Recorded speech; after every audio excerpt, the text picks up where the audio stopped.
Hi, everybody. Welcome to today's event. I'm very happy to have you all here. The first thing I want to do before we get started is just to make sure that you guys can all hear me okay. So if you could just pop into the chat box a quick yes, that would be fantastic. Or a no if you can't hear me, just so we can see. So Nina can hear me. Fantastic. Very good. Okay, if you can't hear me for whatever reason, there could be a few issues there. So just first things first, make sure your sound is turned on. Make sure your volume's up. Yes, sounds like everyone can hear me anyway. Great. Okay. And if you've got some other app that might be using your mic or your speakers, like Teams or Zoom or anything like that, just turn that off and that might help your sound as well. And then the last thing you can always try is to leave the room and to come back in again. Okay, so we've got a great event for you today. We've got Nina and Dan going to speak to you about learning situations and mediation. My name's Neil and I work in the PD department of Oxford University Press. And at Oxford University Press, we're the world's authority on the English language. And this event today is part of our mission to bring together our experience, expertise and research and to move English forward.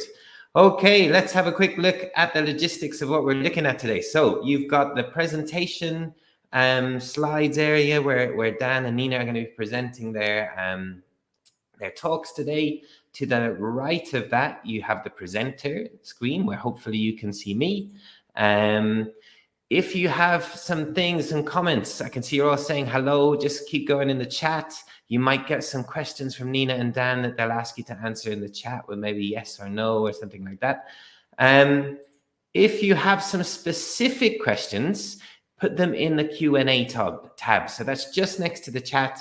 You can pop them in there, and that means that they'll stand out more, and there'll be a better chance that we'll see them, and we'll be able to direct them to Nina and to Dan. If you would like some subtitles, you can, of course, turn them on. So the talk is in English, but if you'd like some subtitles in Spanish, just go into the CC menu and choose a language that you would like to have subtitles in. Okay, a couple of things just to point out to you. We've got some Facebook pages, so it would be great if you guys could go on over to Facebook, join our Facebook pages, and you'll be able to keep up to date with all of the products and all of the programs that we have there. If you click on the link that's just appeared, you'll be taken straight to there. Okay, and the other thing, obviously this event today is part of our LOMLOE Made Easy campaign, which has been a range of events and resources, all in anticipation of the LOMLOE reform that is coming out soon. So we'll just put you a link to there as well, because it would be great if you could pop on over there and have a look at all the things that we've got available on the LOMLOE Made Easy site. Okay, I think that's it. So let's see if Nina is there, and then we can introduce Nina and hopefully get her presentation up. Yes, there it is. Okay. Hi, Nina. Hello. Hi, Neil. Hi, everyone. Hi. Okay, so let me introduce Nina and then I'll hand the floor over to you. So Nina is a certified Oxford University teacher trainer. She's an ELT and CLIL expert who's been working in the field of education for decades. So she works as a university professor, a teacher, a consultant, and the materials writer, and she has handled tasks in over 30 countries. So she's co-authored books for us such as Think, Do, Learn, the My Little CLIL World series, and she's developed material for the Oxford Flip program. She's also the co-author of the Explorers series, which is a top-selling ELT course. And on top of all that, she's got a fantastic website called ninalauder.com that you should go and have a look at. Okay, so over to you, Nina. I'll be in the background if you need anything, but we'll hand over to you. Thanks a lot, Neil. Great. Vanessa Oliva has her hand up. Do you have a question, Vanessa? You do? Write it in the chat box and we'll be able to answer your question for you. So welcome to today's webinar on learning situations, the basics. This is really going to be the basics because we still don't have a lot of information from the government on all of the details of learning situations. But we're hoping to be able to guide you a bit and help you understand what they are and how you can implement them in your lessons. So welcome and let's get started. So we're in our learning situations webinar. Where do you live? And how's the weather today? I saw that we had somebody from the Canarias who says it's still the afternoon there, but where are the rest of you from? I also saw my friend Christina is in the group, so somebody else from Seville. So just quickly write in the chat box where you're from and what the weather is like. So I am in Seville and it is overcast. Alicante, Madrid, Extremadura. Wow. Valencia, Madrid. Fantastic. So from all over Spain. Great. Palma. Oh, sunny days. Some of you great. Girona. Cantabria. Fantastic. Yeah, it's a bit cold today here actually by Seville standards. It's a bit chilly as well. Great. Oh, raining in Asturias. What's new? Oh, good. Okay, lots of people from Seville, Basque country. So that's great. Zermolduts in the Basque country. And Huelva, yay, Magdalena. Great. Okay, so we're from all over Spain. This is great news. As you know, Neil will help us throughout our session. And the only thing you need is pen and paper. So just make sure you have a pencil or a pen nearby, or you can take notes on your cell phone if necessary. Perfect. Okay, guys, let's get started. What we're going to do today, a quick warm up. We're going to look at what learning situations are. We're then going to look at some practical ideas of how to use learning situations in your classroom. And then we'll have time for reflections and questions and closing. Some of you might be curious about whether you will get a handout or not. You will receive a summary of the slides after the session or in the following days. So you don't need to frantically be copying the slides because you'll be getting all of the information sent to you. And you will also be sent a link to the recording of the session if you missed anything the first time round. So let's go. First, our warm-up. So how do you feel today? How do you feel? So if you are feeling tired, which I imagine you might be after a long day at school, write number 1. If you're feeling worried, concerned, upset, write number 2. And if you're feeling happy and relaxed, write number 3. Yes, many of you in the Canaries and the fortunate endless spring islands. Yeah, Javier, you don't have to copy things. So how do you feel? Number 1, number 2, or number 3? Uh-oh, we've got a couple of worried people. Quite a few number 1s, that a lot of you are tired. Ooh. Okay, well, we'll make sure that the session goes at a good pace so you don't fall asleep. 1 and 2, okay. Lots of 3s as well. I hope that those of you who are worried, if you're worried about learning situations, I hope you won't be worried after the session. Very good. Great, you feel fine. Good, okay. Thank you for that. This is something you can do with your students at the beginning of class as well. Just throw 3 flashcards. They can show with their fingers or write on a little piece of paper how they're feeling.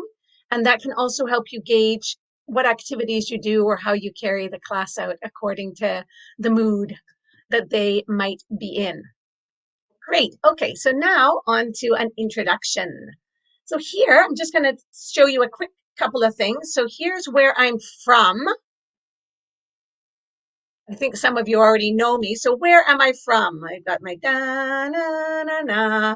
From this country where there's a little animal that I quite often saw in my neighborhood when I was a child. This animal, which is, oh, there he is, a very popular animal in my country. You might have to see his tail to know what he is. So there he is. So where am I from? Very good. Well done, everyone. So from Canada and based in normally sunny Sevilla. So great. Very good. Yeah, it's not actually a beaver. It's a raccoon. But the beaver is also a very popular animal in Canada. But this little guy is a raccoon. That's why I showed you his tail, a raccoon. Yes, I'm Apache. So that's my Rocky Raccoon who travels around with me. So now what's your task? You have 3 fruits here: kiwi, strawberry, and watermelon. So now you have to think, if Nina, if the speaker was a fruit, what fruit would I be and why? So I need you to write in the chat box, Nina's a lemon because she's very sour. Or looking at these 3 fruits, which one would I be and why? A strawberry, why, Olga? Why a strawberry? So make sure you write the fruit and that you write why. Why I would be that fruit. So let's see what you have to say. Oh, so lots of strawberries coming up. Oh, a sweet strawberry. Okay, strawberry because I'm sweet.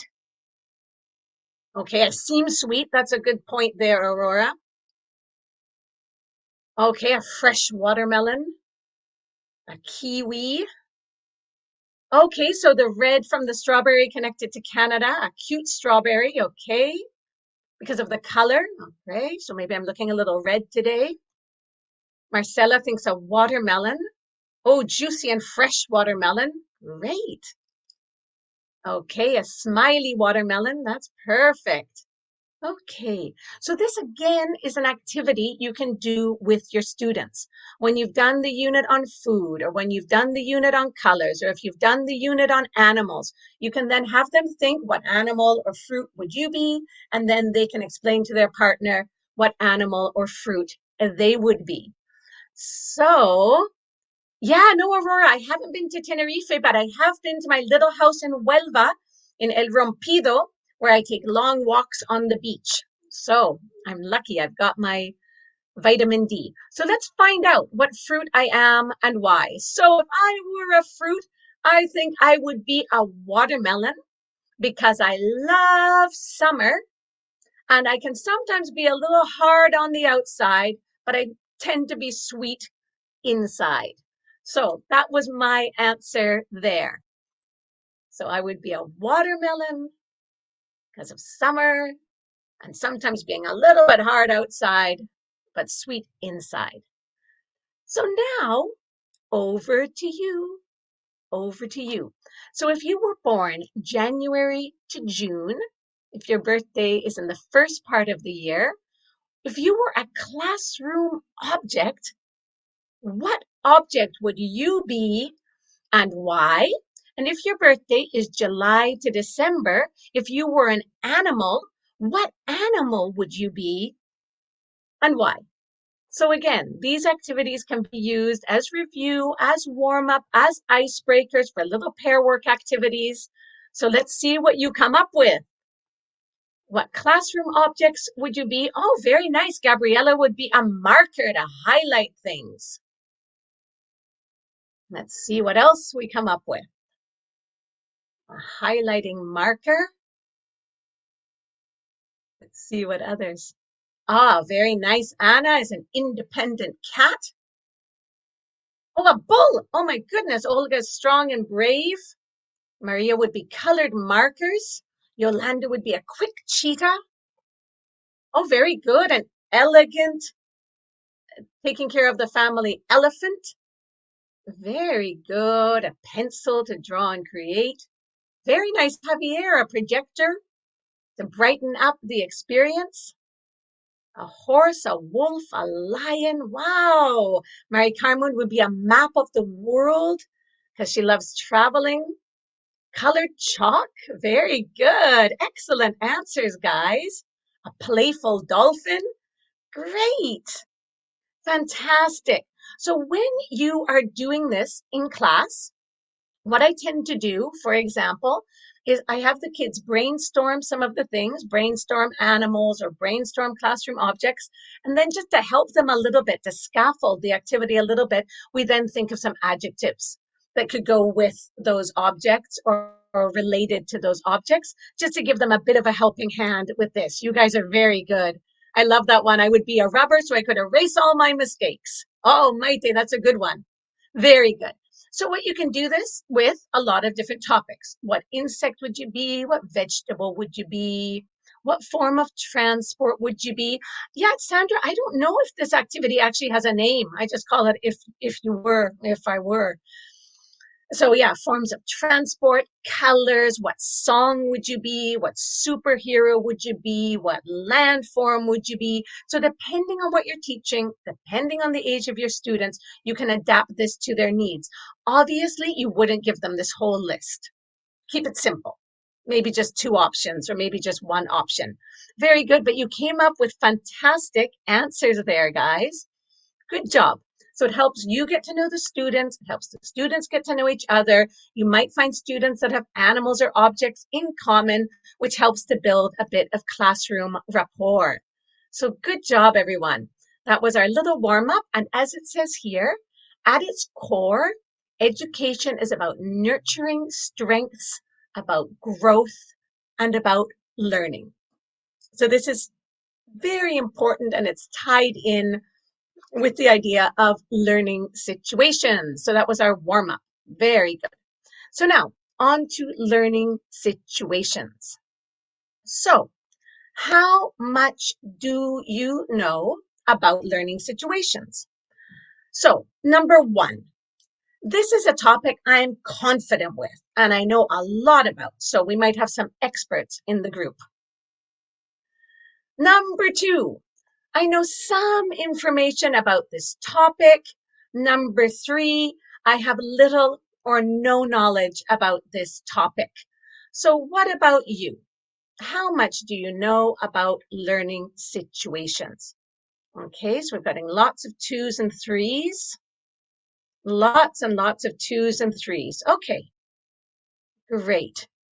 So if you don't know much or you don't know anything, you're in the right place. Yeah, I think Javier just said he's number 1, which is good. So Javier, you can help me out at any point during the session. Leire also, you're between 1 and 2. So the people who have put number 1, feel free to give your opinions and to share your own experiences with us. Very good. Okay, so the majority of us are 2s and 3s, which is good news. That means hopefully we'll learn something new today. Great. Good job, guys. Okay, so let's move on. Let's find out. So here you have some definitions. You have to figure out which definition is correct. So you have option A. Learning situations are based on traditional teacher-led methods. Students are encouraged to listen to the teacher, listen passively, carry out tasks like memorizing vocabulary or doing drills. Option A. Option B.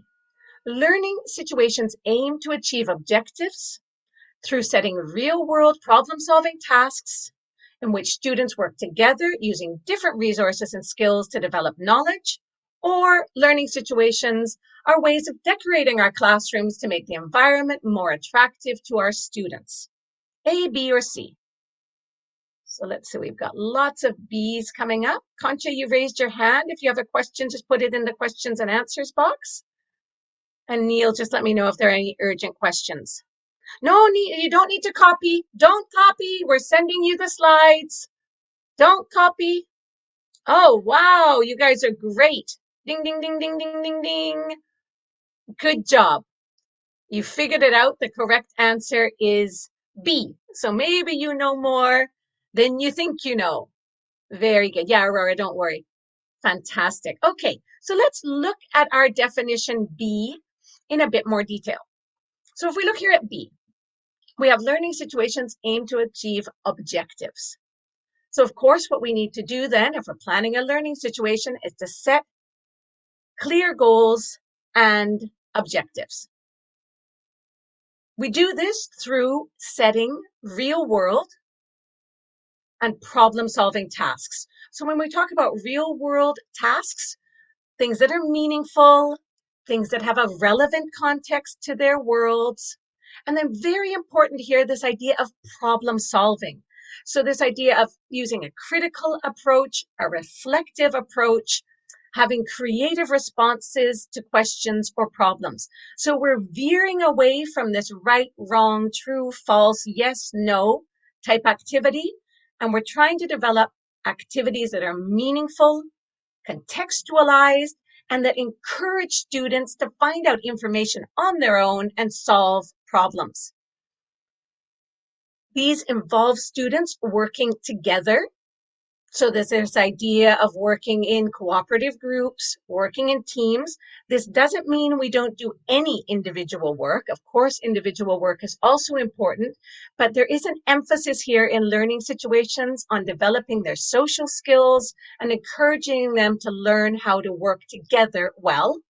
So we've got our problem-solving real-world tasks with students working together. Important here as well, using different resources. So very important that students are getting different sources of input, variety of resources and variety of input. So this could be audio, video, digital, working together, doing projects. So there's a whole need here for us to think of lots of different resources that we can use with our students to help them develop their skills. And as I said before, we're trying to develop their academic skills, but also develop their social and personal skills, to develop their knowledge. When we talk about knowledge, we also want the students to build on their previous knowledge, very important, and also give them the opportunity to transfer their acquired knowledge. And this is something that you'll look at more with Dan, this idea of mediation and transferring knowledge from one person to the other. So this is the breakdown of our definition, and this is what we're going to work on in our session today. So one of the things that's very much tied in to learning situations is this universal design for learning. So the universal design for learning, as it says, shares many ideas with the learning situations theory. So universal design for learning aims to give all students opportunities to succeed. Universal design for learning offers in the way students can access material and show what they have learned. And universal design for learning look for different ways to keep the students very good. So number one, give all students equal, very good, equal opportunities to succeed. So this has a lot to do with mixed levels, integrating students, students from other countries, students with special needs, equal opportunities. Very good. Number two, well done, everyone. It offers flexibility. So again, we're using different resources, different grouping, different styles of activities. So a lot of flexibility in how we teach and also in how they show what they've learned. And then different ways, very good. Well done, guys. Different ways to keep students motivated, which is not easy. We're not saying it's easy. But again, the more variety we provide for them, the easier it will be to motivate them. So well done with your answers there. Equal opportunities, flexibility, and keeping different students motivated. And this little quote at the bottom is actually from Neil, but I thought it was great, that a good learning situation is an inclusive one, which has a lot to do, again, with this motivational factor and with our equal opportunities. So looking a little bit more at this universal design for learning step by step, you'll have this on your handout as a reference, but just so you can see. Just like with learning styles, we need to think about our learners and the context. Universal design for learning also emphasizes objectives and goals, which is something also found in our learning situations. Very interesting point here. Think about potential barriers. Where might you have difficulties? So again, it's sort of thinking preventively, that trying to think, well, okay, we're going to do this. Where am I going to have my problems? Based on that, think of how you can support the students and avoid some of these possible barriers or challenges. That's again tied in with the learning situations, using different resources, using different types of support. Then it says here, design flexible tasks with different ways to access material and demonstrate learning, which is exactly the same as our learning situations, and then teach, evaluate, and revise. So again, universal design for learning has a lot of points in common with our learning situations. So if you're familiar with UDL, this will be a piece of cake for you. So now over to you again. One of the very, very important things in learning situations, one of the prime important things here, is the idea of setting a context and having a context for learning. But when we think about context, there can be different types of contexts, especially for communication. You might have personal contexts, social contexts, or educational contexts. So just think, you don't have to write the answers in the chat box if you don't want to, but just think, for example, if we look at teamwork, what would that be? Would that be something personal, something social? Would it be a social context, or would it be the educational context? If we have to choose between the three, what would teamwork be? Personal, social, or educational? Very good, Maria. Very good. Exactly. Social. Yeah, it is also tied in with educational, Jaime, but it would probably be in this case, if we have the three, them developing their social skills between them, although we are providing the educational context for it. What about this idea of multimodal input? Multimodal input. Exactly. No, you're right, Maria. Exactly. All three of them have to be contextualized. Exactly. So the multimodal input, which one would it most be? Input. Who's providing that? Yeah, exactly, Sonia. That would be educational. That's us. That's us. The educator is helping organize the input. Very good. Yeah, you're right, Javier. I mean, these things are not black and white. You're right. They can be more than one. But generally, when we talk about the input, it would be from the educational standpoint, not from the student themselves. Very good. And let's just do one more. What about this one? Respect for others. Respect for others. What do you think for that one? Would that one be more in terms of personal, social, or educational? Respect for others. Very good. Exactly. Social. Social and personal. Fantastic, Javier. Great. Yeah, you're right. They're not. They don't have to be just in one category. Fantastic. Okay, so let's take a look here at the answers. And some of you are right. You're saying it applies to all, it applies to all. It's true. But there is a little bit of distinction when we talk about context for communication. So trying new things would be a personal challenge. Teamwork and showing respect for others is more of a social, working together. When we talk about doing cross-curricular input or multimodal input, that would be more from the educational standpoint, from the teacher. And then, of course, learning how to express your feelings would be more of a personal decision. So let's just take a look here at some of the different ones. Like I said, we're going to be sending this to you, but it just gives you a bit of an idea of the minor distinctions between contexts for communication in learning situations.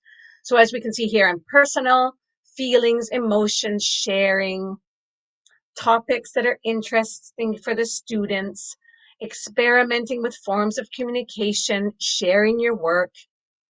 When we look at the social, very important, this idea of community, how to be part of a community, how to be part of a society, developing social skills through teamwork, showing respect for others and for other cultures, being aware of basic rules of etiquette, please, thank you, not bullying, all of these things. And then in the educational setting, the importance of cross-curricular and transversal tasks, multimodal input. Very important here, you see graphs and maps and diagrams and photos and videos and web pages. So lots of different types of input, open-ended questions to help them solve problems, and meaningful real-world contexts. So again, as many of you said, a lot of these overlap, but this just gives you an idea of the different different situations you might be facing and different things you can work on when you are doing learning situations in your class. And like I said, you'll be getting these slides to look at. So when we talk about context and learning situations, it might be things like, for example, you're doing a unit on insects and you're looking at animals and insects. Well, you might have the kids redesign part of the playground to make it more welcoming for bees and insects. How can we make our playground a better environment for bees and insects? Why are bees and insects important? So again, this whole idea of real world. If they're designing a playground, different groups or different students will have different answers. You can actually go out to the playground, maybe measure, take a look, and then make your decisions. Maybe another option here could be to investigate and write a report on accessibility of certain amenities in the neighborhood. So, again, thinking of people who might need wheelchair access or people who are visually impaired. How could we make sure that the different places in our town are accessible to different people? You might have the class brainstorm different ways to share information. You might give them choices about how they want to share their information. You have the choice of making a poster, or you have the choice of making a PowerPoint presentation. You have the choice of singing a song, or you have the choice of writing a poem. So giving students different ways to share. And also, if they're given different options, it makes the sharing a lot more interesting because not everybody has the same answer. And then at higher levels, now looking at secondary school or bachillerato, you might be wanting to give them a professional context for their learning. So just to give you an idea of how to implement that. So learning situations should ensure that students are actively involved in meaningful contextualized tasks through a transversal approach. And they should also allow for students to put their knowledge and competences into practice in a variety of different ways. So that's sort of our theory of learning situations.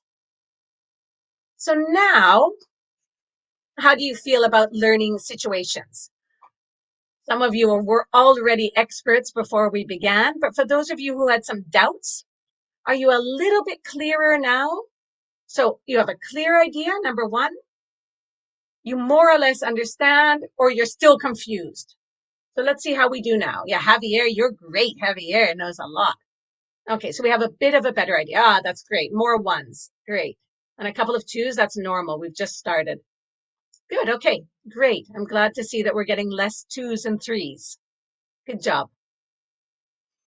I think it's important as English teachers and CLIL teachers to just keep in mind that a lot of these things we do already. This is not new to a lot of us, that we know we need to provide a context. We know we need to use variety. We know we need the children to work together. So for a lot of us, we might be saying, oh, I already know how to do that, because you probably already do a lot of these things in your lessons. So it's good to see. We have less threes than 10 minutes ago, which is a good sign. Good job, guys. Okay, so let's move on now. We're going to look at some practical ideas. Some practical ideas that you can use in class. I'm not sure how many of you, I'm sure the majority of you are English teachers. I have also included some material for CLIL teachers. So there's a bit of information for everyone, depending on what you're teaching. So let's take a look here at practical ideas. So when you are implementing learning situations into your classroom, there's some easy steps you can follow. So first of all, number one, set your context and your rationale. So this would be your goals, your objectives, your context. Quite often you'll see in learning situations things like, imagine you are required to do such and such, or imagine you and your team need to think of a school menu. So, you're setting a context. You're setting a real world context for the students. Then you get them to find out information. And again, using different resources, different sources to get that information. The students would then complete a task and share their findings. And then this number 4 is very important. And I think it's a step that we quite often skip in our teaching. We run out of time and we're running to the next class, and we don't allow time for reflection. And reflection and peer assessment and self-assessment are all very important parts of learning situations. So the 4 steps: context, finding out, doing the task and sharing, reflecting. Those are sort of the basic steps for setting up your learning situation. Yeah, very good, Sandra. Bravo.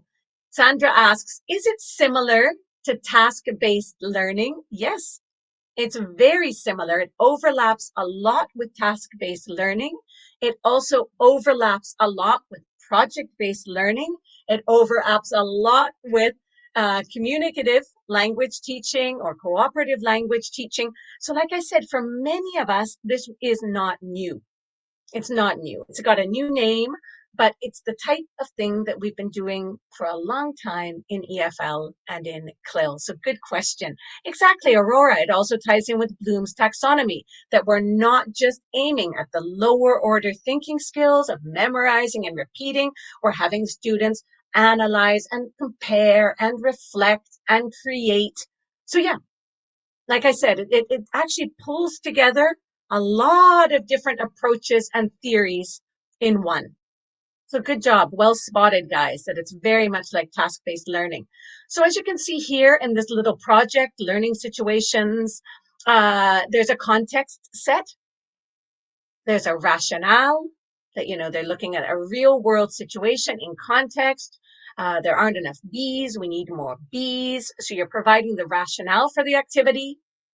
Over on the other page, the students have to find out information. Here with the little shapes with the options, this is what I was mentioning to you, the idea of, or you can make a leaflet, or you can give a presentation. So they get the task they're required to do, and then they have different ways of sharing their findings, and then they reflect. And I just had a little question mark here. Do you see the colorful circle? The circle with the different colors. You see the circle with different colors? What is that? What is that logo from? Anybody knows? What is it? Why is that little symbol there? Bravo, Martha. Very good. Global goals. Very good. So there's this link as well with the Sustainable Development Goals. Very good. The Sustainable Development Goals. Very good. Yeah, exactly. Very good. Maria Virtudes, the 2030 agenda. Very good. Yeah, it has to do with these, what they call sustainable development goals. So, eliminating poverty, saving the seas, stopping pollution. Yeah, it is important, Larry. It's become a very important part of education now, this idea of making sure that we are educating children and students to be members of society and to help solve some of the world problems we face. So yeah, the agenda. Yeah. So very good. So well done there for identifying that. And of course, in the teacher's book, they give you a lot of information on how to tie the sustainable development goals into the activities. So let's go back to our definition. Let's go back to our definition. So here we had learning situations aim to achieve objectives through real world. So looking at the screen, looking at the activities, number 1, 2, 3, 4, or 5. Which one is real world? Real world information or photos or images. What is the problem they're solving? What number is the problem solving task? How do we know that they're going to work together? Resources and knowledge. So for example, if we looked here just at the first one, real world, which number would that be? The real world. Where do we see photos or images or information about the real world? Good, number 2. Very good. So the main point here, the real world, is that we're seeing photos of real animals, not drawings, not plasticine animals, not paintings. These are real world photos. And what about the problem? What's the problem? What number is the problem they have to solve?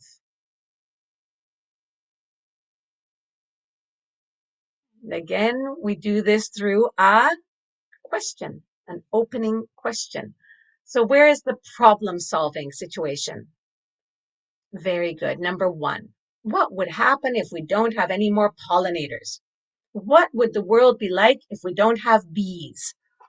How would our lives be affected if we don't have butterflies and insects to help us pollinate plants? And this is also done in the bottom section on the left-hand side, where the students are looking at and analyzing the importance of insects in our real world. Then we have students working together and using different resources. So again, you don't have to write all of the answers in the chat box, but just quickly scan and see if you can figure out those numbers. So if we look here, we see that real world setting with our photos in the both activities on the left-hand side, problem solving task where we're asking them an open-ended question with a problem to solve, working together, number 3, collaborating, resources, number 4, find the information. This is where the teacher would give them graded information, take them to different web pages, show a video, have them find the information, and then developing their knowledge and sharing through activities like number 5, where they would be using different skills, deciding together how they want to present the information to their partners. And then here at the end, as we said, step number 4 would be our reflection task. So here you can see the students have opportunities to reflect. They're given instructions on how to peer assess, to tell each other what they liked or didn't like about the project that their partner presented or the other group presented. So a quick question for you guys. Do you do reflection and peer assessment tasks in class? Why or why not? And very good, Isabel. Yeah, it's a lot. It's a lot like WebQuest. It's a lot like WebQuest as well. Very good. So here, do you do reflection? Do you do peer assessment? Do you do self-assessment? Why or why not? So let's see what you think there. Do you do reflection?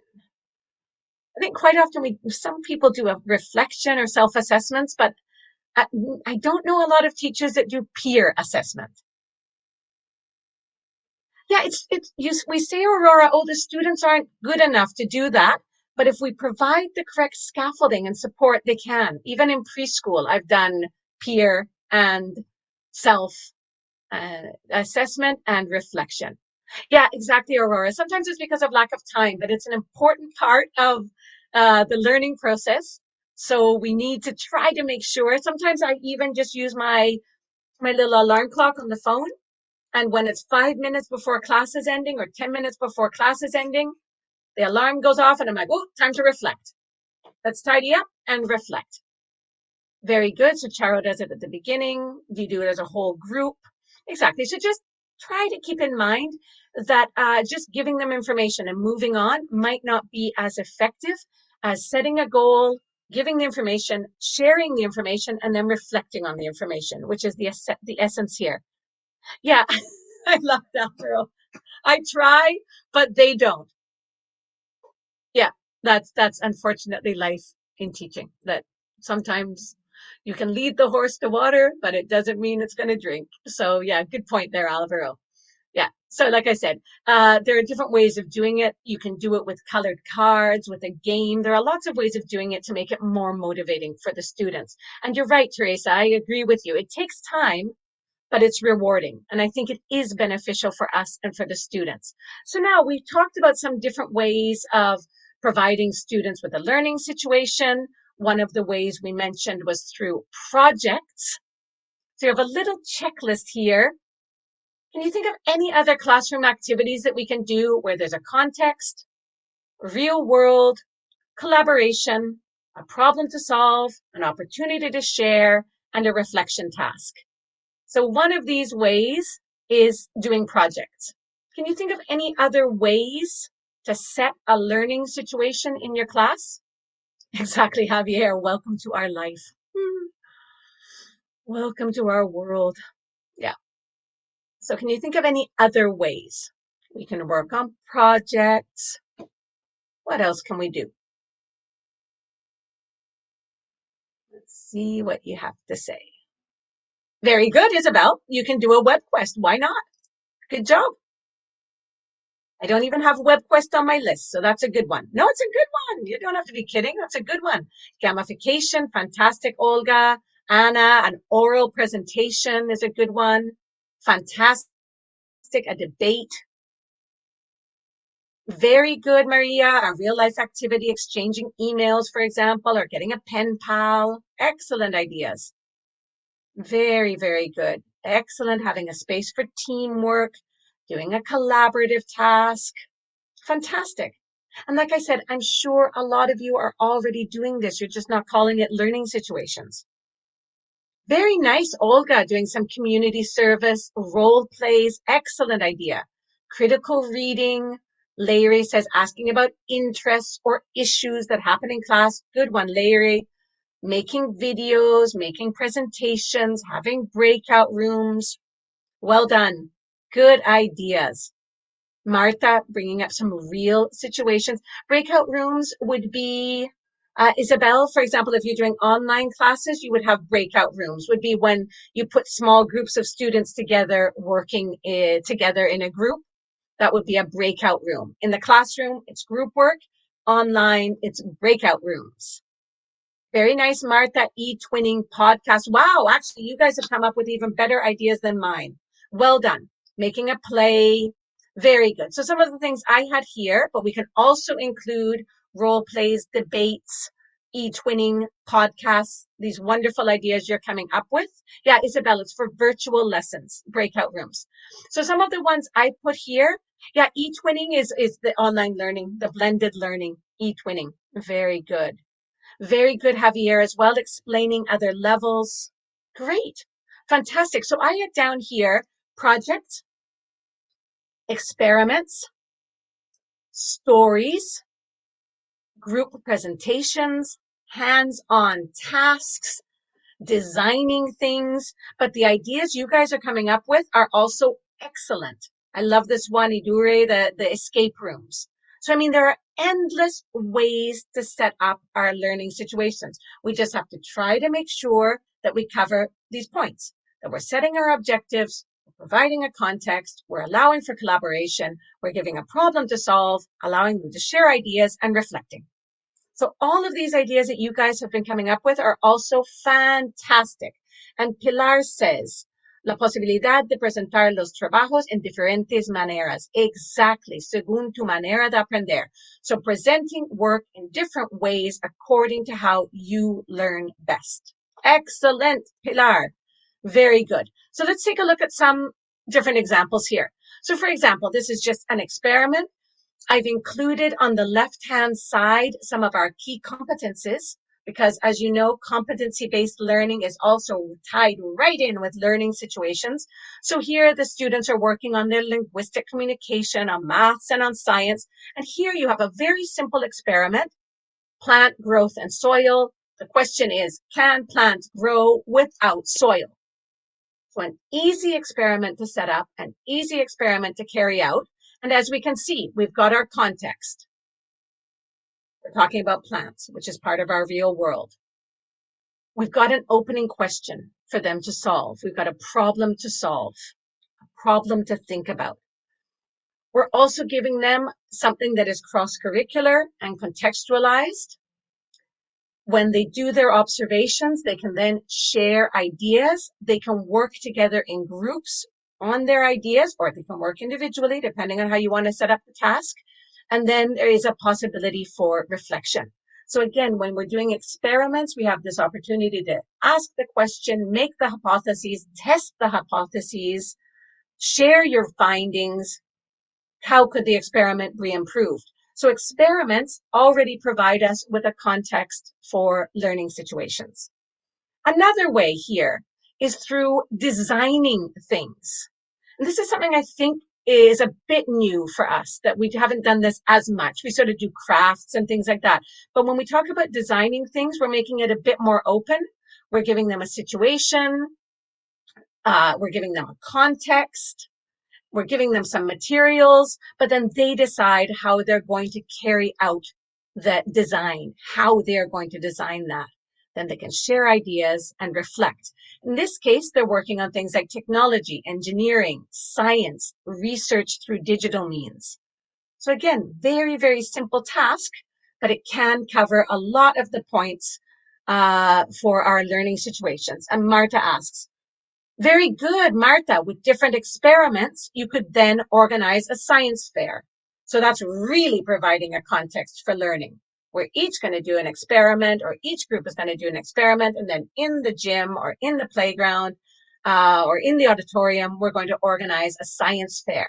Fantastic. Great one. Now it's going to go over to you. A lot of our books have stories and comics in them.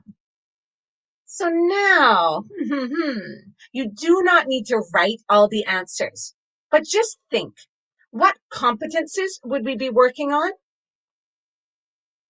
Just think, you don't even have to write if you don't want to. What competence or competences are the students working on? And also just look at the checklist. Is there a context? Is it real world in the sense of it's something that students do in their own lives? Are there sometimes problems to solve in stories? So just think. Very good. So we're working on language. We're working on literacy. We're working on learning to learn. Good ones there. And so just take a quick look. I've only put the 4 vignettes of the story. You also have something there about values. So interesting. Very good. Very good, Aurora. So solving problems, working on language, learning to learn. Yeah, good. Good, Javier. Yeah, they're developing vocabulary, which is linguistic competence. And they're also learning the vocabulary how? They're learning it in a context. They're not just given a list, fast, slow, turtle, rabbit, race, memorize the list. They're actually seeing the language in context. And good one, Phil, they're working on their thinking skills. Fantastic. So if we look here with our stories, we've got a context. The story itself is providing a context. Stories are part of young learners' real world. It's also got to do with this cross-curricular idea of literacy in different languages. The students can collaborate. For example, in this case, they act out the story, so they are collaborating. There's a problem. We all know the story of the tortoise and the hare, the tortoise and the rabbit. So good one. They're working on their critical thinking. Is it better to go quickly? Is it better to go slowly? Attitudes. So there's a problem to solve. The students can share their ideas. They can reflect. And then again, very nice, this idea of reflection through values. So they've talked about being a good winner, talked about being a bad loser, talked about how to win the race, and then do a possibility there for them to share ideas and reflect on the values that are incorporated with the story. And Aurora has a question. Can we use this with high school students? Yes, you can use learning situations, of course, at any level, Aurora. You just wouldn't be using probably a story about the tortoise and the rabbit, the turtle and the rabbit with high school students, with secondary students. But of course, the theory of learning situations can apply to preschool, primary, secondary, bachillerato, university classes. It's universal. Very good. Sorry, what is this? Isabel, PMAR students? Are you, sorry, I'm not sure. I don't know that. I don't know that abbreviation, PMIR. But anyway, yeah, it's for all types of students. And again, it's this idea that they can all be involved in different ways, and you can use it at any age. So just looking quickly here at hands-on tasks. Yeah, learning situations. Yeah, you can do it at any age. So here again, we've got a real world situation, including collaboration. There's a problem to solve because she's got her question there. And then they can share their ideas. Oh, Aurora, can you do it with lower level students? Of course you can. That's the whole point of the learning situation. Like we said before, equal opportunities. Everybody can be involved in one way or another. So yeah, it should be something that's inclusive for lower and for higher level students. Okay, we're not going to have time to do this one, but I'll send this to you because we're running out of time. But some activities like these can also cover the points on the checklist that we have. So just having the students think, pair, share about some open-ended questions. They can look at culture pages. They can be developing things towards a project. So Jaime is going to help me here. Oh, okay. Okay, sorry, I wasn't familiar with PMAR. Thank you, Jaime. Programa de Mejoría de Aprendizaje y Rendimiento. Yes. Learning situations can easily be used for a PMAR situation. Thank you. Groups of students. Okay. Yeah, we call them, I think, FAPB here. Very good. Groups of students with special needs. Yep, definitely. You would adapt the learning situation to their needs, adapt the topic to their needs. Thank you for your help there, guys. You caught me off guard. Very good. So here again, there are a number of different ways of just taking even small tasks like a culture task and making it into a learning situation by providing the structure. Okay, God, you caught me, Jaime. I work more with primary than with secondary, so I wasn't sure about PMAR. You caught me. But like I said, this is designed to work at all levels with all students. Great, so let's move on. Just very quickly, just before we end, looking at STEAM. Some of you might know this. STEAM learning. Any ideas what those letters stand for after me being caught off guard with my PMAR? Do we know what STEAM stands for? Some of you might know it as STEM, the STEM learning. Good. So S is for science. T is for, very good, technology. Wow, who got it there? Noelia. Science, technology, engineering, arts, and maths. So STEAM and STEM, again, tie in with learning situations because STEAM learning is this idea of teaching science and technology and arts and engineering to the students. So let's look at that. That's another way of setting up learning situations. So STEAM is an approach to learning with focus on inquiry, dialogue, and critical thinking, just like with our learning situations. The letters, S for science, T for technology, E for engineering, A for arts, M for maths. And STEAM is related to learning situations because they both focus on the real world, they focus on inquiry, they focus on including different learners, sharing and reflecting. So if we looked here at a challenge, for very young learners, it might be the pencil case challenge. You're in charge of designing a pencil case for the class. Look at the model pencil case. Decide what colors, what symbols you're going to use. Design your pencil case and then share your ideas. So again, anything like this, designing and planning is part of technology and engineering. So yes or no? Let's see if we have time. We might not be able to do all of these. Let's try to do A and B together. So A and B. Do A and B together. Do you do projects and or experiments with your students? Yes or no? I do projects and or experiments with my students. Yes or no? Doing A and B together. I do projects and or experiments with my students. Yes or no? Good. Okay, so you're probably on the way to doing learning situations already. Okay. Now, very quickly, let's look at letter C, which was I can work on real world situations. Letter C, I can work on real situations and cross-curricular material with my students. C, I can work on real life and cross-curricular with my students. Good. And then the last one here, D, I can offer students different ways to present their information. So just things for us to think about. So you might be doing things that have related to learning situations anyway. So we did a lot of different things in the session. We did if I were, we looked at projects, we looked at experiments, we looked at designing things, we looked at stories, hands-on activities, cross-curricular activities, STEAM activities. Just think on your own which ones you could use or like using in your lessons. So that's just for you to think about. And maybe if there are things you don't use, you can include them. If there are things you use a lot, maybe you can adapt them in different ways. So lots of different things there. And then if you have any questions, we're out of time. So just let me know if there are any questions. And as it says here, tough times don't last. Tough people do. So good luck bringing learning situations into your classroom.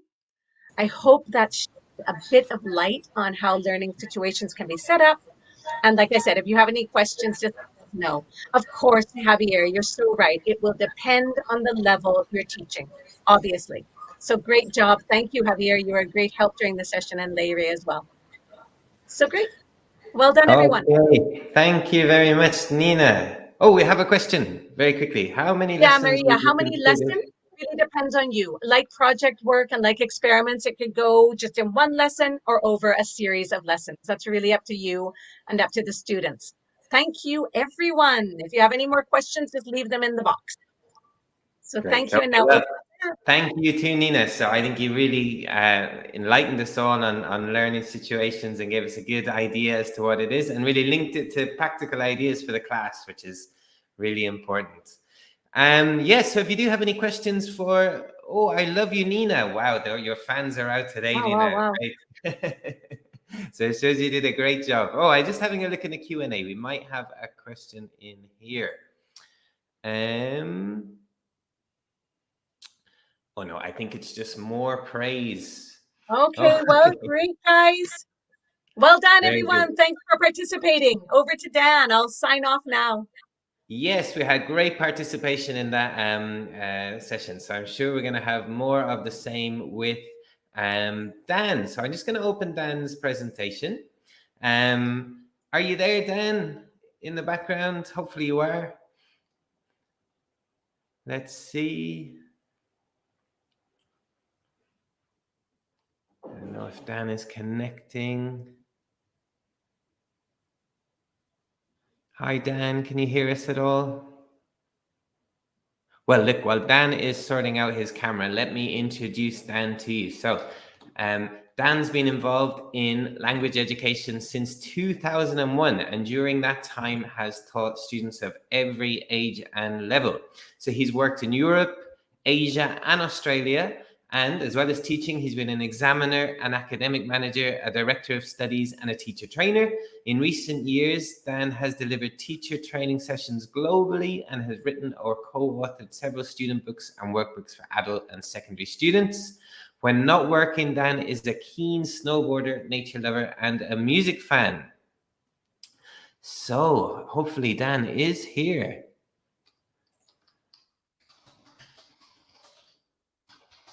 I'm going to see if I can send him a message.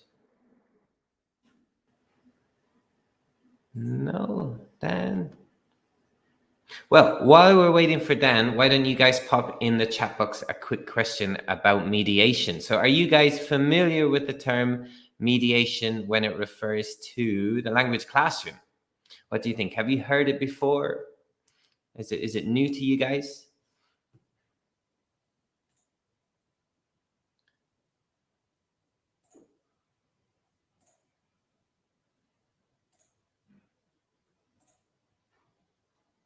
Maybe he's snowboarding. Yes. Hopefully he's not snowboarding, Olga. Hopefully he's here and he's just having a bit of problems connecting. Yes. Okay. I can see lots of people saying yes, that they're familiar with it. No, not familiar with it. Okay. Well, good. So I think that's a bit. Lots of people have maybe heard about it, but they're not really sure what it is. So hopefully now when Dan connects, he'll be able to. Yes, Aurora, they have included it in EOI exams. It's very true.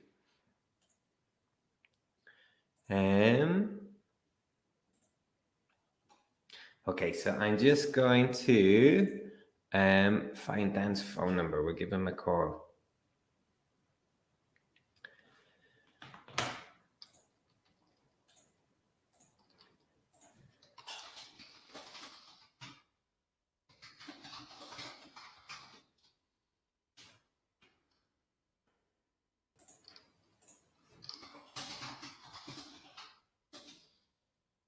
I can see that Dan has just left and re-entered the room. So maybe he had some connection issues. Let's see if he can connect now. So as well, actually, I can answer a couple of questions that came up about certificates and about handouts as well. So you do get a certificate. It's automatically sent to you if you registered and attended the webinar. And you can have a handout if you go into the into the handouts tab. You should be able to download a handout straight away from there. Dan, hi, I can see you have your microphone on. Are you there? Hello. Yay! Okay, great. Oh, hi. Sorry, guys. Goodness, gremlins in the system. I was connected the whole time, and then as soon as Neil said, "And now I'll connect to Dan," my entire computer screen went blank. So I've no idea. You're here now. That's fantastic. Aurora suggested that maybe you had gone snowboarding.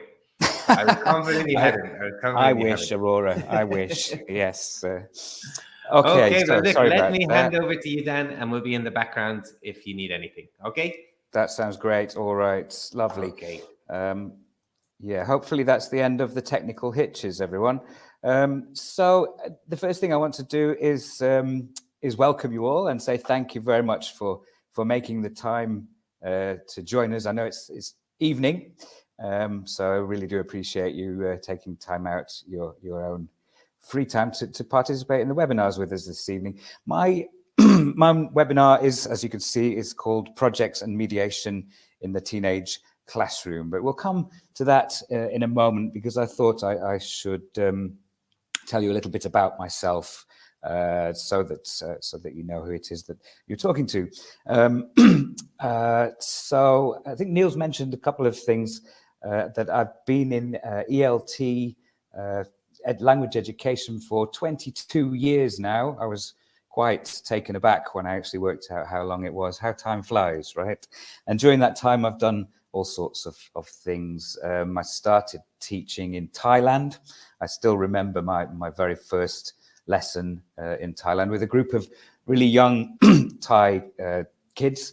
And I was absolutely terrified, but I made it to the end of the lesson, mainly, I think, by drawing animals on the whiteboard, I think, which they seemed to enjoy, and I did too. So yes, I survived that one. And since then, I've taught all ages and levels and done some, as you heard from Neil, some teacher training, some management. And these days, I'm an ELT author.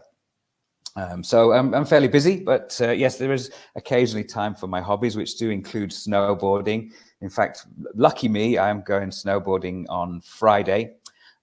So I'm off to France on Friday. I hear that the weather is fine, so very lucky. Music is another one of my hobbies. I'm an occasional DJ. It's usually just me and the dog in the bedroom, I have to say. But one glorious night I did play at a nightclub here, and there were at least 5 people on the dance floor, so that was a night to remember. I'm a keen reader as well, and I've always got a good book on the go. And there's one more passion which I would like to share with you. And rather than tell you about it, I want to show you a photograph, actually. In fact, half a photograph. This is me. And as you can see, I look very happy. The question I have for you guys is what do you think is on the other half of the photograph? What do you think it is that's making me look so happy here? Let's test out the chat box. Type in the chat box if you think you know what might be in the other half of the photograph.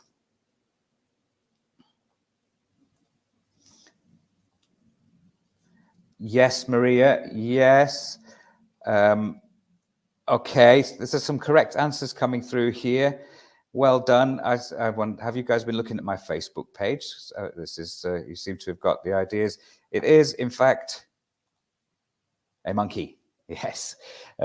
This was taken on my honeymoon in Indonesia, not with the monkey, I might add. I do have a human wife. She is Polish, and I've lived in Poland for since 2007. So my other passion is nature, not just monkeys, but all of nature. I'm a huge fan of things like David Attenborough shows, that sort of thing. So And that is in no small part due to this young man. He's a very important part of the writing team. This is my dog, Flash, and he's in charge of work-life balance, making sure I don't spend too long at the desk. Who could resist that? Those little eyes looking up at you and taking him out for a walk. So that's a little bit about me, so you know who it is who's talking to you. So a menu for the session. There are three main parts to my webinar this evening. We're going to be talking about mediation and projects, but in the first part, I want to start with the question of what is mediation, and also try to touch on why it's important for teenagers. And in order to do this, we'll look at some definitions, and we'll also look at some real life and classroom situations to see what's going on in terms of mediation. Then we'll switch to focusing on the classroom and how we can implement mediation in our lessons for the benefit of our students, but also to satisfy the demands of the LOMLOE since those recent changes. And in the final part of the session, I want to look at mediation and projects and discuss why I believe they are perfect partners. So that's a menu for the session. And to help us along the way, we're going to be looking at ideas and activities from two new secondary courses from OUP, both of which I had the pleasure of working on. One is On Track, which takes a more traditional approach. The other is Synchronize, which is a more progressive project-based course. So very useful for helping us demonstrate our point this evening. All right, very good. So we're going to start off by looking at what actually mediation is.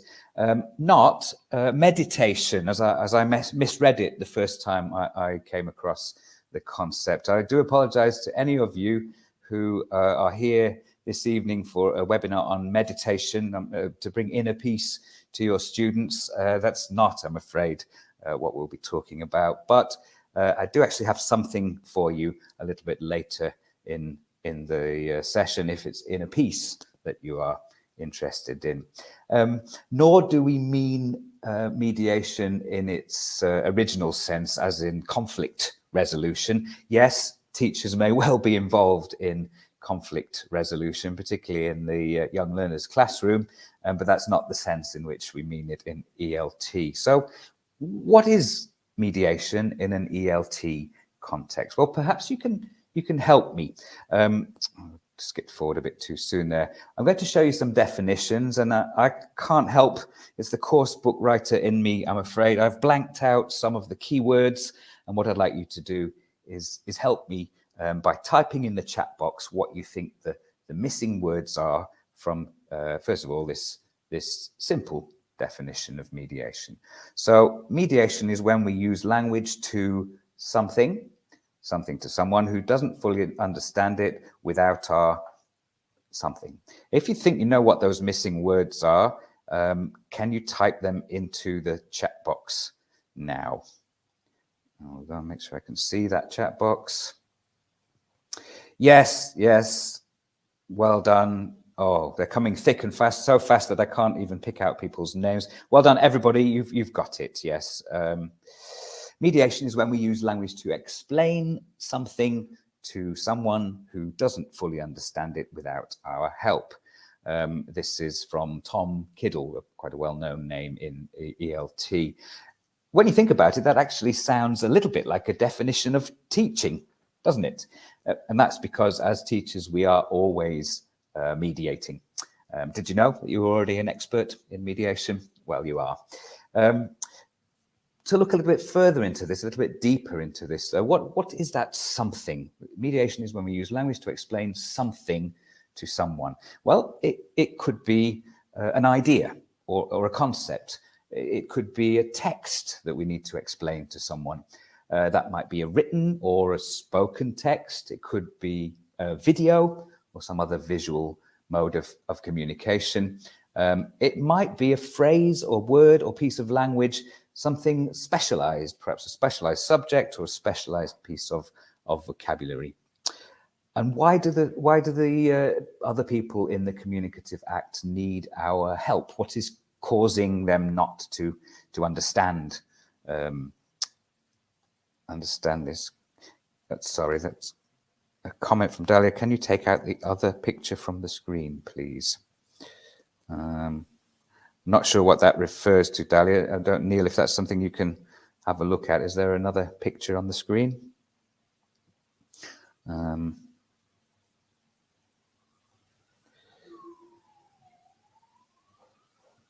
Which other picture can you see?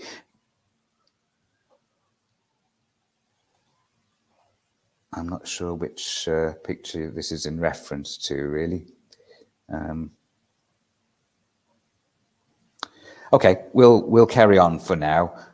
Is it that, can you see a split screen here? Can you see two open windows? Hi, Dan. I think it's the Neil, kind of the push motivation that we put onto the side of the corner, but you can just close that by closing the top right-hand corner, and it should close. Okay, I understand. Sorry, I thought there was something on my screen that I was sharing unnecessarily. No. But it should be easy to close. I see. Yes, just click on the little cross, whoever it was that wanted to close that. All right, so let's continue. We were talking about why the person in the communicative act might want our help. And it could be because there's a language barrier, simply. Someone who doesn't understand the language that the communication was in. It could be because of different levels in the same language, an advanced speaker speaking to someone at a much lower level. It might be unfamiliarity with a type of text or a style of speaking or writing. And equally, this barrier to communication could be a socio-cultural barrier, missing socio-cultural knowledge, lack of specialist vocabulary. Notice that in this definition, the onus is on explaining and helping the other person, which is really the core of mediation. Let's take this to the next step with the help of a familiar face. Now, another definition. It's from Neil, as you can see, also clearly an animal lover. I begged him for this photo and he managed to find an animal-related photo. Neil, I don't know if that's actually your cat, but lovely picture. So again, a slightly different course booky type task. I've blanked out two of the words in Neil's definition. If you think you know which is which, please type them into the box. We'll read through it. If you're thinking about the ideas, needs, and expressions of someone else involved in the communicative event, you're almost certainly something. If you're thinking about your own objectives, then you are probably just, well, something else. Let's see, people typing in here. Yes, well done. Mediating goes in the first gap and interacting goes in the second gap. Yes, absolutely right. Good. So in these terms, mediation is very much connected with thinking about the other person involved in the communicative event. Thinking about aiding understanding. How can I make things more comprehensible for the other person?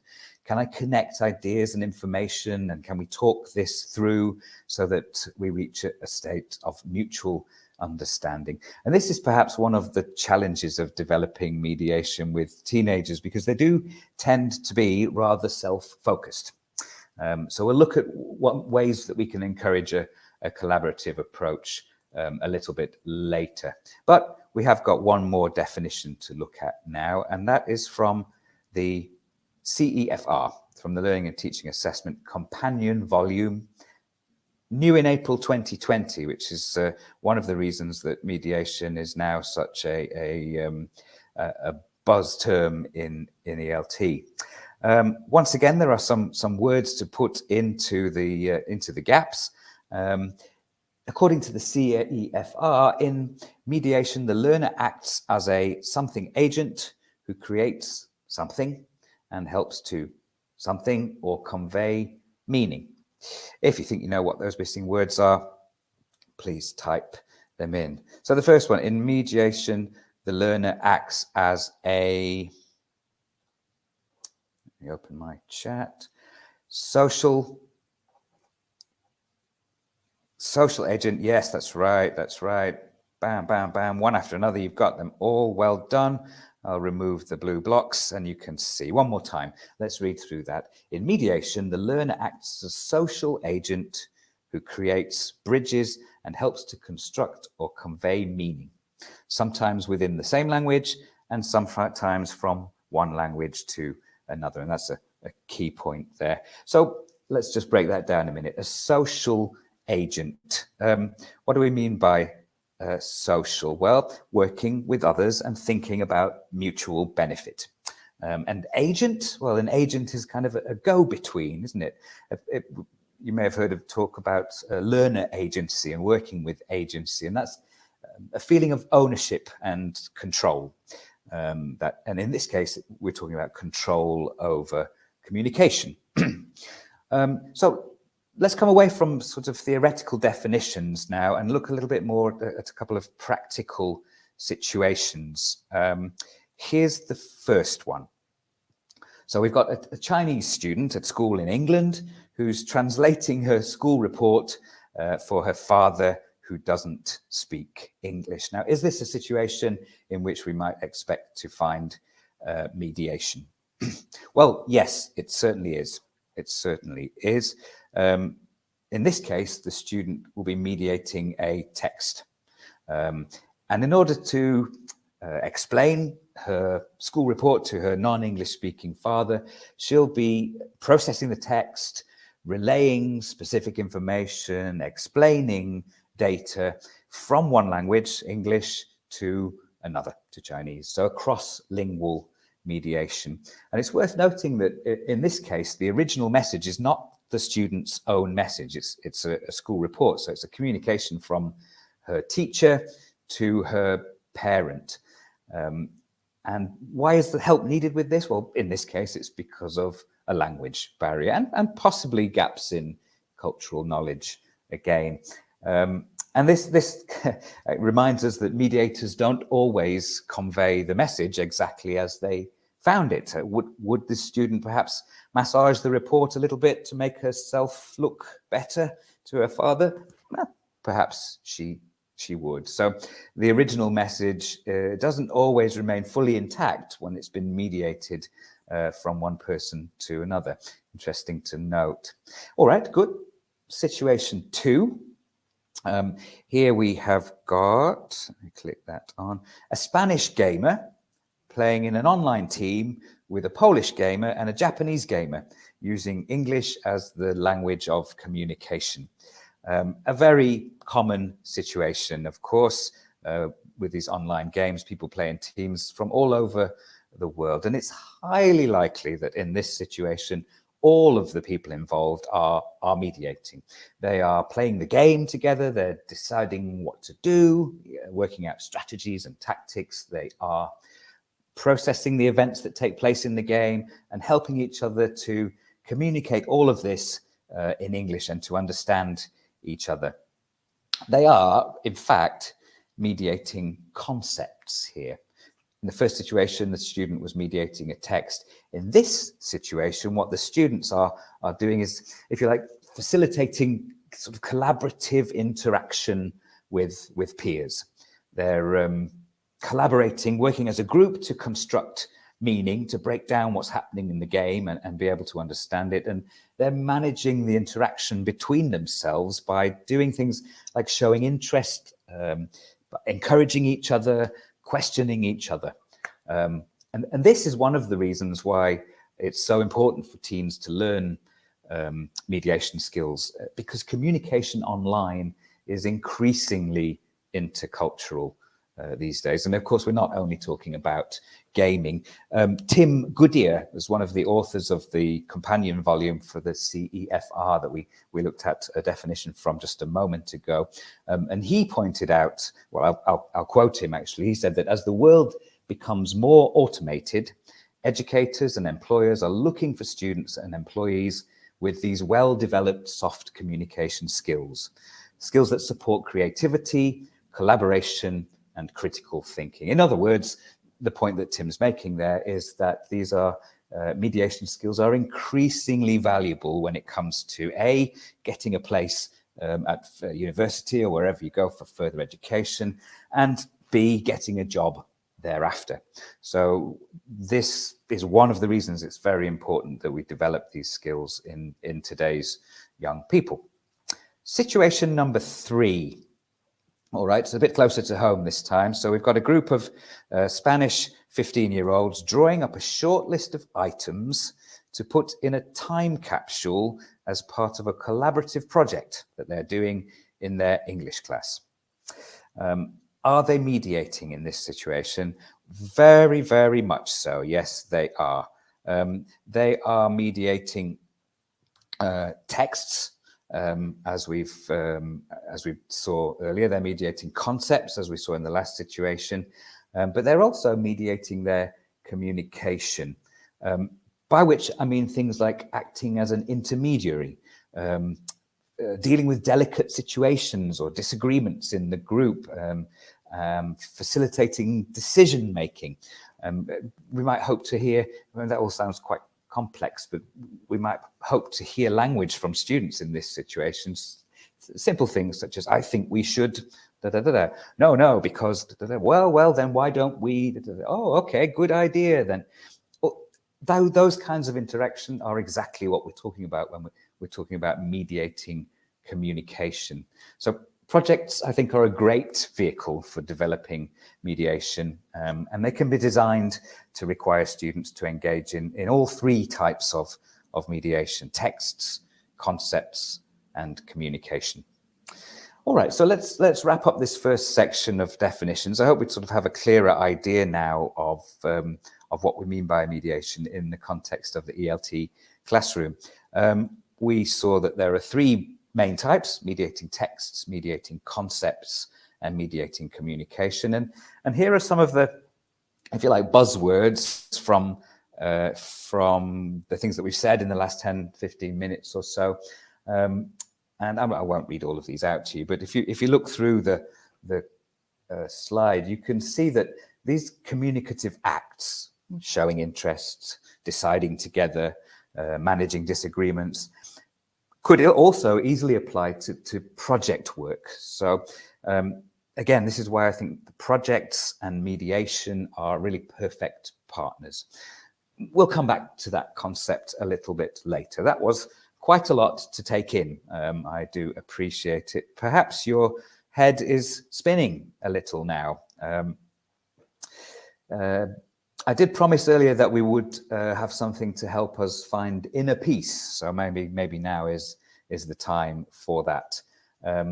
I think most of us are familiar, aren't we, with that feeling when your mind is racing at 100 kilometers an hour and it's very hard to concentrate.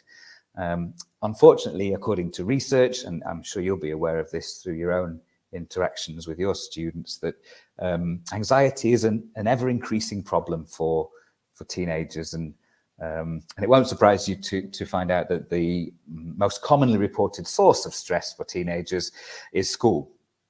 There was a survey done by the American Psychological Association that found that 83% of teens in the survey said that they found school to be the most stressful thing in their lives. And this was pre-pandemic and pre-online schooling.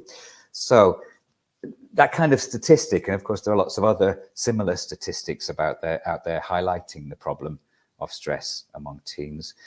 That's one of the reasons that many teachers are choosing to include some mindfulness training in their lessons. And so I thought that perhaps it would be a good idea to do the same in a course book. For example, perhaps you've heard of something called the 5-4-3-2-1 technique. It's a way of reducing anxiety in students. Let me tell you a little bit about how it works. When you're feeling anxious, the idea is that you look around and you're focusing on something else. And those other things are focusing on, first of all, 5 things that you can see, 4 things that you can hear, 3 things you can feel, 2 you can smell, and 1 you can taste. And the process of thinking about those things and reconnecting with yourself is very successful in reducing levels of anxiety, particularly in teenage students. Let's try a very simple version just for fun. We're not going to do all of them, but I'm going to ask you to use the chat box again, please. And can you type in into the chat box one thing that you can feel right now? Type in one thing that you can feel. Let's have a look at what we've got in the chat box. Thank you, Lara. Great technique. We'll see if it works with you, guys. What can you feel at the moment? For example, I can feel, oh, Elga, the keyboard. Yes, as you type. I can feel the chair. Isabel's cold. Curiosity, Anna, that's good. Feel heat. Wonderful. Okay. And Elizabeth feels sleepy. Sorry, Elizabeth. There's only half an hour to go. All right, let's try another one. Can you type in one thing you can smell? What can you smell? I can smell much. There's a bit of coffee here that I can smell. What can you guys smell around you? Cold and hunger. Okay, that's still things that you can feel. Oh dear, mighty cold and hunger. Carmen can smell coffee in the kitchen, food, smoke. Aurora, okay. A mandarin. Oh, Iduri can't smell anything because you've got a cold. Okay, interesting. And all right, let's try one more, the last one. Then can you type in one thing that you can taste right now? One thing that you can taste. I had a sandwich about an hour ago, and I can still taste that. Elizabeth, it's all right. There's no need to apologize that you're tired. We're all tired. It's okay. Milk. You can smell. I assume that's smell and not taste your house there. A beer. Oh, Larry, you've got the right idea. Why not relax with a beer whilst you do a webinar? Cheese, tea, sugar and chocolate, apple, cookies. Oh, you're making me hungry. You're making me hungry. Right. That's wonderful. So the 5, 4, 3, 2, 1 anxiety technique. I thought, as I said, that this was a useful technique to pass on to our students, but also an opportunity to bring mediation into our classroom and implement it in our lessons, which is what the next section is all about. All right. So the idea that we've just looked at, 5, 4, 3, 2, 1 technique, is one that I included in a course called On Track. This is LOMLOE ready.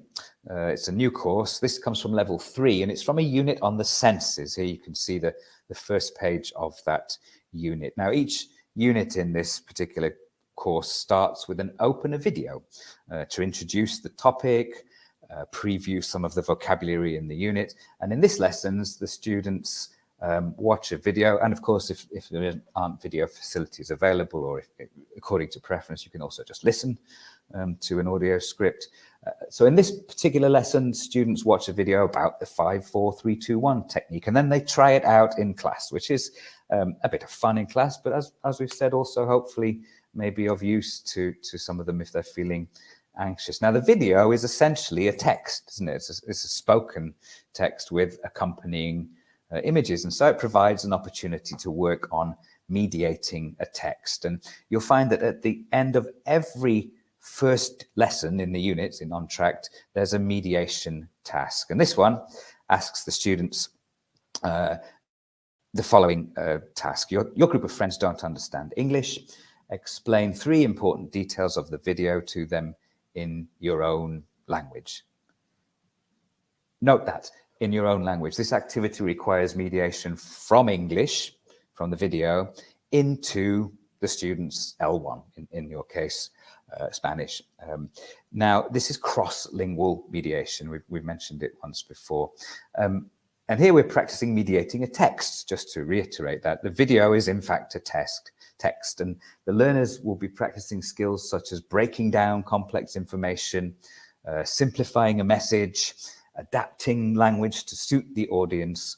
And if we take a quick look at the CEFR can-do statements on mediation at this level, remember this was A2, we can see that we are on track, if you'll excuse the pun. Students can summarize language in the main points in simple, short informational texts in language on familiar topics. So we are satisfying the CEFR can-do statement. So the barrier to understanding in this exercise is a language barrier. The students are explaining the video for their non-English speaking peers. But as we saw earlier, sometimes the barrier to understanding is not only a gap in language, but it might also be a gap in knowledge or an experience. If we look at a quick example, those of you that have kids will be probably familiar with the why stage. Why this, why that, why should I not pull the dog's tail, why can't I have a hamburger for every meal? There's a lot to be explained to young children about the way the world works around them. For example, why a healthy diet is important. And this struck me as a good context in which we could ask teenagers to practice their mediation skills. Now, we're looking at an example from Synchronize now. As we said, this is a progressive project-based course. And the example comes from this lesson, and it's a lesson on junk food. Now, the idea of the lesson is how we can replace the things that we love about junk food with healthier options, things like strong flavors, things like great texture in your mouth, and things like variety. So in this lesson, after some reading practice and some input on cognates, of which I'm sure you'll be aware there are many, many, many between Spanish and English, and cognates actually are really useful when it comes to mediating, to explaining to somewhere where there's a language barrier. So after some input on that, we have included then a mediation task. Let's just get it up there. And here it is. Imagine, so this is for the teenagers to do in class. Imagine you're talking to a young child. With your partner, explain in your own language why too much junk food is bad. Give 3 reasons. So this is a different kind of challenge, still mediating, but we're mediating this concept to make it understandable for a youngster. Students will be changing their own L1 to make it accessible for someone much younger than themselves. And of course, output is not always spoken when it comes to mediation tasks. Here's another task from a different lesson. In this one, we're asking the students to mediate in writing. So imagine you are introducing an English-speaking exchange student to your school. Write an email to them and include, well, 2 school rules with must, 2 school rules with mustn't, etc., etc. So here the output is written rather than spoken. And as it's probably clear to you, with your experience as teachers, you'll immediately be thinking, oh, I know what this lesson is all about. Well, we can mix mediation with some meaningful practice of vocabulary, and in this case, grammar. So no prizes for guessing that this task is actually part of a lesson on obligation and prohibition and on advice, so modal verbs. So again, this is from Synchronize Level 2, and we'll dip into that course again soon. But first, I want to show you a photo, a bit of a change of pace now. I would like you to look at the photo and decide who is it and how old is he? And you can type your answers into the chat box. Who is it and how old is he? Let's have a look. No, it's not Brad Pitt. Some of you may be thinking, but no, I'm afraid not. No. Wait for who could it be in the picture?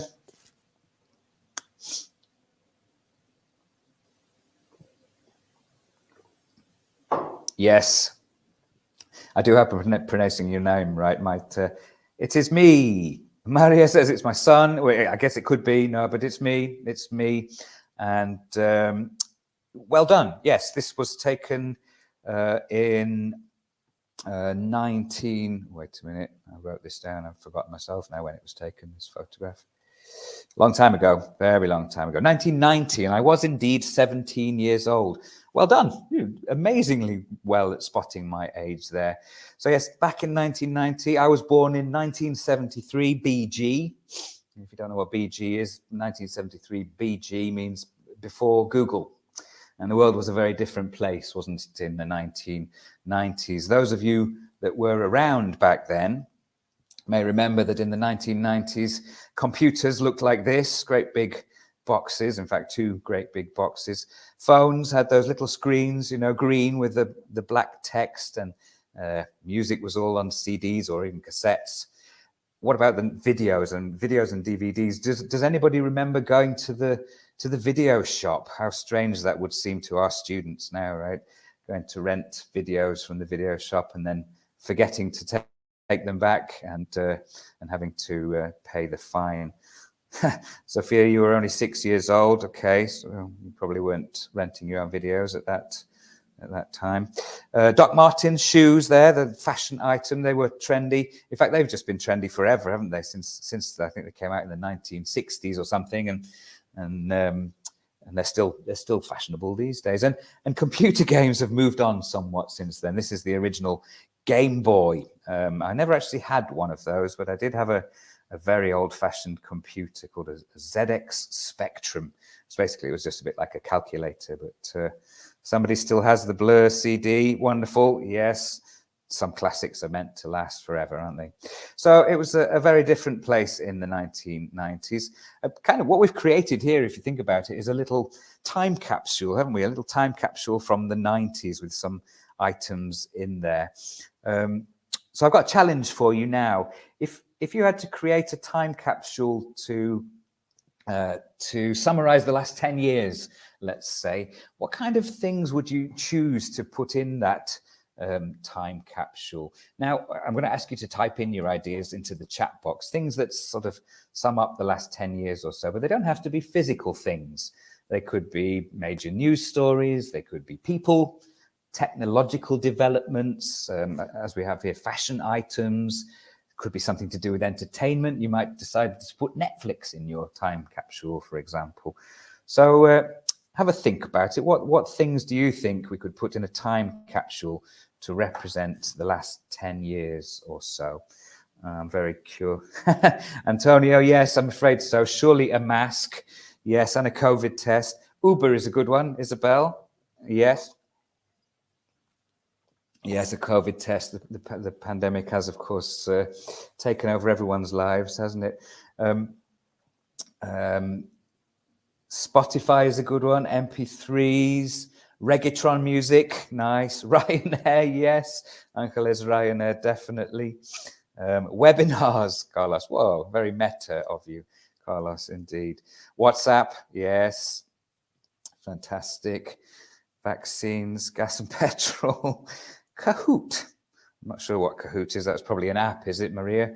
An app or a website? Okay, some lovely ideas there. Online teaching. Yes, of course. All right, so this is an idea. This idea, yes, the rainbow flag, good one. LGBTI lives. There was the Black Lives Matter movement, wasn't there? There's the Me Too movement. There's all sorts of political things that could go in our time capsule. It struck me that this was a good idea for a project. And as I had mentioned earlier on, I think projects and mediation go together like fish and chips. So using a project-based approach to learning allows us to turn our classrooms into collaborative spaces, which are ideal places to develop language, interpersonal skills, and in a very natural way, mediation. And this is the thinking behind Synchronize, the course I mentioned earlier. It's, just to repeat, a progressive new secondary course, and it sets projects alongside CLIL, alongside mediation. Now, we're going to stick with the time capsule idea for just a moment, because I want to show you a quick video from Synchronize. There's a lot of strands of video in Synchronize. And this video sets the time capsule project in context. Now, just to briefly explain, I'm asking the students to do what we've just done as part of a project, and that is to create a time capsule that summarizes their lives, their modern day experience. This video is at the beginning of that unit, and its purpose is to introduce the time capsule project. As you watch this video, there's a couple of things I would like you to think about. First of all, what CLIL subject does the video and therefore the unit deal with? And how does the film support the time capsule project? So what CLIL subject does the video deal with? And how does the film support this time capsule project I've mentioned? Neil is there somewhere and very kindly is going to trigger the video for us, I think. Here we go.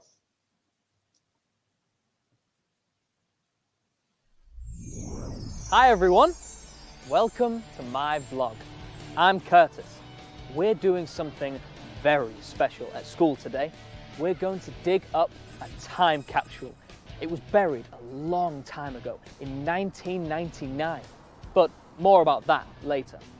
I really love history. It's not just dates, names and places, it's about real people. And there are some really exciting ways to learn about the past. Most museums nowadays are amazing. They are interactive and interesting to everyone. They also have gift shops. Look at these dinosaur fossils. Experts can use them to create pictures of what dinosaurs really looked like. This is my friend Amanda. Hi. You love history too, right? Yeah, I do. I really like visiting ruins and monuments with my family. My dream is to go to Angkor Wat someday. It's over 900 years old and it's huge. My favourite topic is Egyptian history. Howard Carter spent years trying to find Tutankhamun's tomb. He almost gave up. But eventually he found it and all of the treasures inside. All of his hard work was worth it. These treasures can teach us about the past. There's so much to find right under our feet. Come on.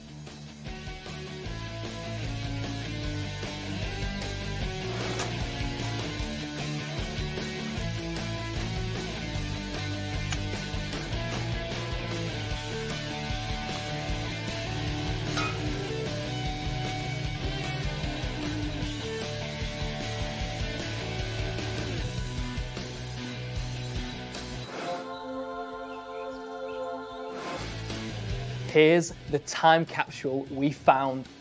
The students in the 1990s included objects from their time inside this container. I'm so excited about opening it up. There was a note with the time capsule. To the students that find our capsule, we are class 9A and we hid this time capsule in the ground on December 18th, 1999. We hope the items inside show you what life was like in the 90s.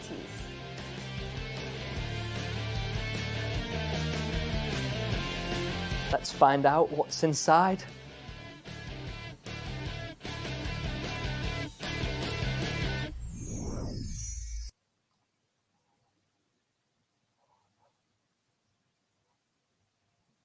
All right, great. Thanks very much, Neil, for triggering that for us. So there were a couple of things to think about as we watched the video. The first one was what CLIL subject the video dealt with. I think you've probably got that one. Type your answer into the chat box.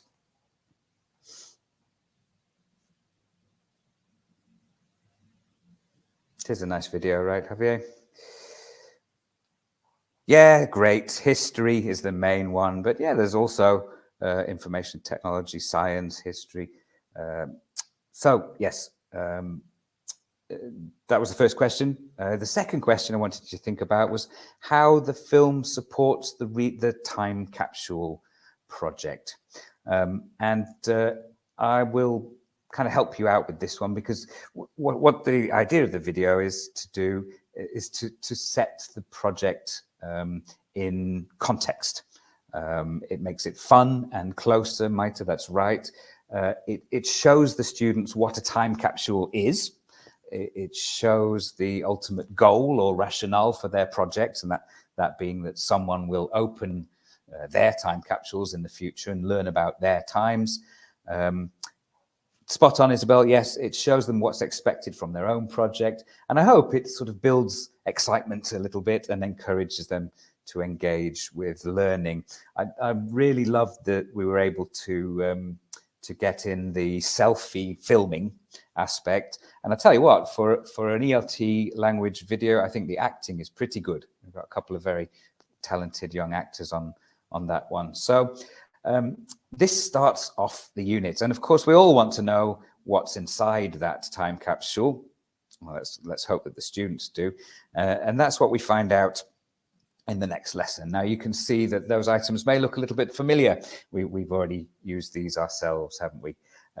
So, hold on a second. There we are. So these are the items that are in the time capsule that Curtis and Amanda dug up. Now, as you can see, this lesson, as well as being set in that context, deals with grammar and vocabulary. And in this final section here, the final part of the lesson is what we call a project builder. And this is where the students collaborate and prepare one part of the final project. Now, just very simply to explain, in each unit in Synchronize, there is a final project. And after each lesson, the students create a part of that final project. And in this case, they have to choose items to include in their time capsules, just as we did a few moments ago. At the end of other lessons in the unit, for example, they have to write a note for the students who will find their time capsule. In one lesson, they complete a personal profile about themselves. And in another, they write about a typical day out in the present time. And all of these project builders, as we call them, come together in the final spread of the unit. And this is where the groups work together and assemble the different elements of their projects. They then present them to each other and reflect on their work. And there's a lot of support for them as they do this through tips, through language input. There's even a video that accompanies the project called the Project Coach, which gives them extra help. But what we can do all the way through the unit, all the time that they're working on the project, is work on mediation skills. We're able to provide them tips and tasks with which to practice those tips. Now, we call them in Synchronized project skills, but we could just as well call them mediation skills. Things like deciding together, give honest feedback to others, but show respect, that kind of tip. Other skills like dealing with disagreements, be kind and be fair, try to find solutions. For example, if we use your idea here, can we use my idea there? Mediation skills, essentially. And of course, we should remember that students need not only the tips, but they also need the language to be able to do these things. Now, this is at A2 level, so there's an awful lot of functional language to feed in, which we do as we work our way through the projects, and it's fed in at the points that it's needed. Things like key phrases for giving feedback. I noticed that you spoke a bit too fast, for example. Responding to feedback. Yes, okay, you're right, or I'm not sure, I think it was okay. This is project language, this is mediation language. Asking each other about the skills that they have so that they can decide who does which jobs in the project preparation. And reacting to information, you can see in the final box down there. We talked earlier about students encouraging each other and asking questions to each other. This is the kind of language we have to feed in alongside the skills if we're really going to make progress. We can even deal with mediation in the self-assessment sections, because at the end of every unit in Synchronize, the students look back at the work they've done on the project and assess themselves. And here's an example. How well did they do with collaboration? Our group can give respectful feedback and respond to it. So we've got them assessing their own mediation skills. And I think building that awareness in them of what they're doing and what they're learning is really very important. So it's a big part of what we've aimed to do in Synchronize. You might remember this slide from much earlier in the session. These were the buzzwords from mediation. And as I suggested earlier, these could just as easily describe the things that are happening when students are working on collaborative and creative projects of the type which underpin Synchronize. All right, we've almost finished. It's just time for a quick recap before we say goodbye. We started off by looking at mediation. We had some definitions and some real world situations. And we saw that there were 3 different types of mediation. We then moved on to look at mediation in the classroom, some ideas for implementing mediation into our everyday lessons, day-to-day work. And finally, we've looked at mediations and projects and why they are perfect partners, because the collaboration that's required for a group project is the ideal training ground for working on mediation skills as well. I hope the session has been useful to you. It's been a great pleasure. I really hope to meet you all again online at some point, and who knows, maybe one day in person. Perhaps there'll be a chance to come to Spain one day and actually meet some of you at a conference or something. Thank you very, very much for your participation. And I suppose that Neil is out there somewhere. Neil, any final words? Oh, Monse. Well, it's actually Monse now. Yeah, you've changed, Well, Neil. yes, we changed. Well, thank you very much, Dan. It's been a very, very interesting session with lots of participation, very interesting with all the examples. So thank you very much. I think teachers have also enjoyed it from the comments. So really nice to have you here, Dan. Thank you very much. Thanks again. My pleasure. That's great. We are going to see now that, well, you can have Dan's presentation and Nina's presentation. You can download them now if you haven't yet. You can find them in the Handouts tab in the chat. So just go there and download them so you can have them and review and see everything. Oh, I can see Neil's here as well. I'm back. Oh, that's great. It's 2 of us who lost our Wi-Fi during the session. Oh, no. But thanks for stepping in, Monse. Yeah, for sure. No problem. No problem. I was just telling the teachers that they can download the Dan's and Nina's presentation from the Handouts tab. And also that it would be great if they could tell us their opinion or suggestions. And here, if you don't mind, you can click on the slide that you've just seen to tell us your ideas and suggestions for future sessions. The recording later, yes, a couple of years, not years, sorry, a couple of days after this session, you will get an email with a recording. So don't worry, because you'll be able to watch the session again. So thank you very much again. If you have any questions, we are here.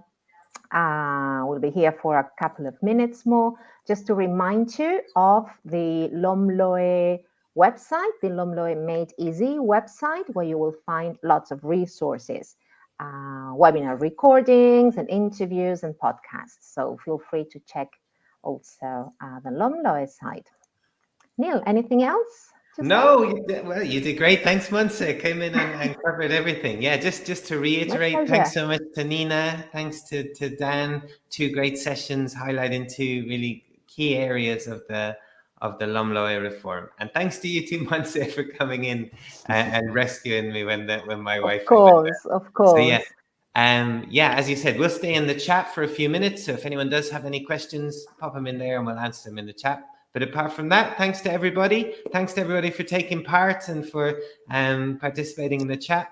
And we'll see you all next time in another webinar soon. Okay. Bye, everyone. Bye. Thank you. Bye. Bye-bye. Bye.